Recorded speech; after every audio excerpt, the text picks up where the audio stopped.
story. I'm sure you've seen international news feeds have been lit up with the public riots in the UK, which are happening this weekend. The riots followed the murder of 3 girls who were at a Taylor Swift themed dance class, and it was done by a teenager from Southport, UK. Yeah, so if I can pronounce his name is Axel Moganwa, and he's been charged with their deaths as well as 10 counts of attempted murder of 8 children and 2 adults who were seriously injured in the attack on Monday. So it was an absolute tragedy what happened. And because he was 17, pre the charge, his name was not released. So people started to say, who is it? How did it happen? And following the deaths, riots ensued. We saw far-right activists who were said to use social media to spread disinformation about the attacker's identity, including false claims about who it was. I think we shared a photo of who it might have been. And what people were saying was that it was a Muslim refugee. Yeah, Merseyside police have confirmed that the 17-year-old was born in Cardiff to Rwandan parents, and the police confirmed that he has no links to Islam whatsoever. So despite this protesters led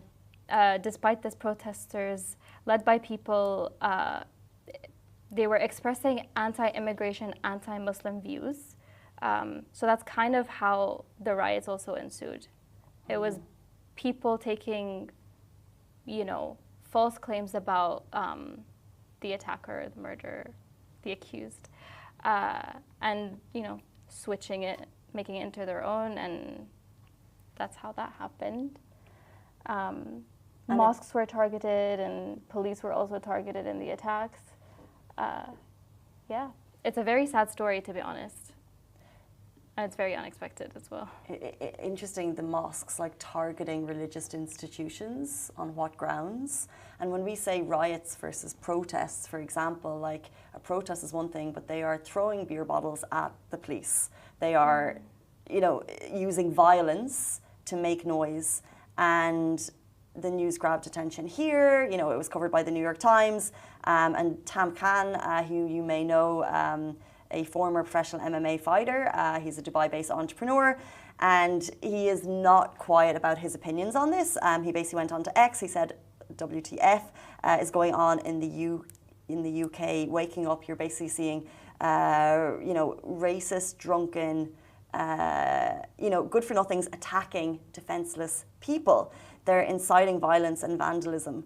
He continued, if you want to read the whole thing, it's on X, but he said, "This is racism. It's nothing else but pure racism." And it's so sad. Like, I've never seen this before. And what happened to those girls at that Taylor Swift dance classes? Horrific. It's horrific. However, for people to use that to incite anti-immigrant hatred, it's not right. And it's like if you have a voice, use it. Don't use violence against the police. I just think using violence against the police is so ignorant. On the post itself, if you do find it on Lovin Dubai, we basically also added the UAE law against discrimination and stuff. You can find that. The fines are very hefty, and there's also imprisonment of up to 1 year. So, I mean, it's very, very unfortunate that this is happening, and our thoughts or prayers are going out to the family of the 3 girls. But yeah, it's very unfortunate that this had to happen, and hopefully it comes to an end. Hopefully, I agree. And what's so interesting about that is this is the first time I've seen riots to this scale in the UK. 2 weeks ago was the first time I ever saw riots on the streets of the UAE. If you saw those videos, and the UAE stepped in, and life sentences, deportation, like absolutely no tolerance. Zero tolerance. And it will be interesting to see how the UK respond to this. And I feel for the police on the streets. They're hardworking people. It's a difficult one to challenge, but it all depends on the type of punishment that's put in place. As long as it's rightly placed, the punishment, it's very difficult to decipher. But when the country takes a hard line on this, but it's interesting. The UK operates differently to the UAE. Yeah, of course. For better or for worse. At the end of the day, rules have to be followed. Right.